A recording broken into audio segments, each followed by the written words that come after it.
राजमाता अहिल्याबाई की जन्म जयंती के अवसर पर पूरे प्रदेश में विभिन्न प्रकार के कार्यक्रम हो रहे हैं। ऐसे में अहिल्या वाहिनी की प्रदेश व्यापी बाइक रैली का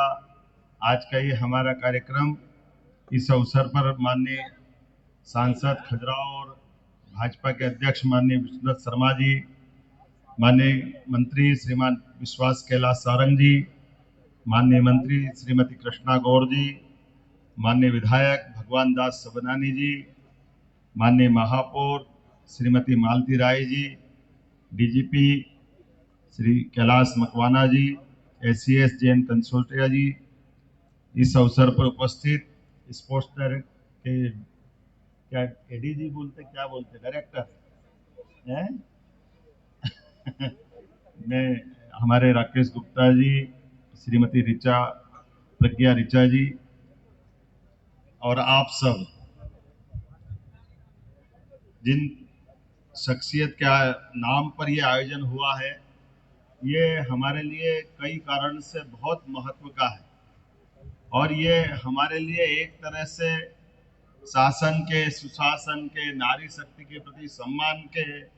कई प्रकार के उस उथल पुथल भरे दौर में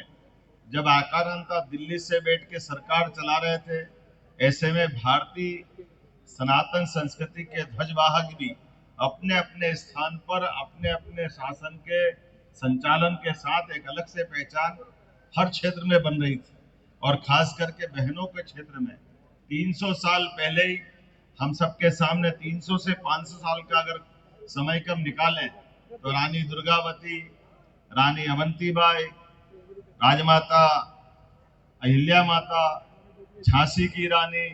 ये सारे वो नाम आते हैं जिसके माध्यम से नारी सशक्तिकरण का, नारी के सुशासन का,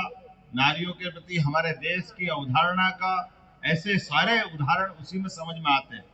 अहिल्या माता का वो चरित्र है जिनने अपने शासन के संचालन में एक अपने खुद के जीवन में भी, निजी जीवन भी, आदर्श बहू का,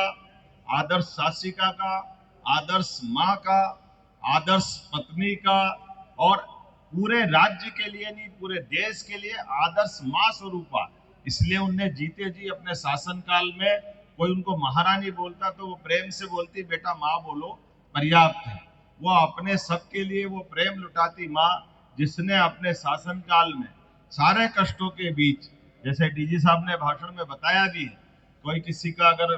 घर में एक कोई शोक की घटना घट जाए तो बड़ा विचलित हो जाता आदमी, लेकिन एकमात्र बेटा चले जाए, एकमात्र बेटी चली जाए, माँ बाप समान सास ससुर भी चले जाए और पति भी चले जाए, फिर भी शासन की सेवा करने का उत्कृष्ट उदाहरण अगर किसी ने प्रकट किया है तो एकमात्र महारानी अहिल्या माता है। जोरदार अभिनंदन करें हमारी अहिल्या महारानी के लिए।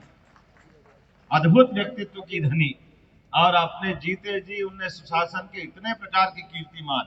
नारी सशक्तिकरण को लेकर के बहनों के लिए उस दौर में स्वयं के रोजगार से जोड़ते हुए साड़ी बुनने में बुनकर वाला काम सिखाने का काम हो, या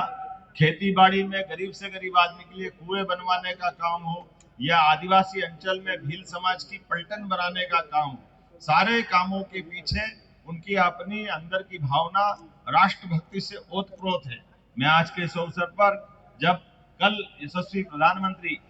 श्रीमान नरेंद्र मोदी जी, जोरदार अभिनंदन कर माननीय प्रधानमंत्री नरेंद्र मोदी जी का मध्य प्रदेश की धरती पर दुनिया के सबसे बड़े गणतंत्र के सबसे बड़े नायक, और हमको मालूम है एक बार नहीं, दो बार नहीं, तीन तीन बार पाकिस्तान को धूल चटाने वाले, जोरदार अभिनंदन करें, श्रीमान नरेंद्र मोदी जी हमारे बीच पधार रहे हैं। और हमारे लिए उनका आना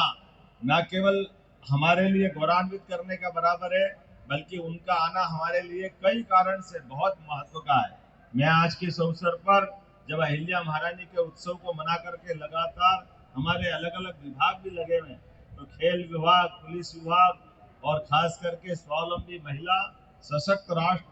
इस स्लोगन के साथ अहिल्या वाहिनी की ये बाइक रैली का जब शुभारंभ कर रहे हैं, तो हमारी बहनें इस भोपाल की सड़कों पे जब निकल रही है, यह हमारे सबके विश्वास के प्रतीक है। यह हमारे बीच बहनों का हमारे प्रति जो हम उनके प्रति आदर व्यक्त करते हैं, ये हमारी सनातन संस्कृति का परिचायक भी है। मैं आज के इस अवसर पर हमारी उस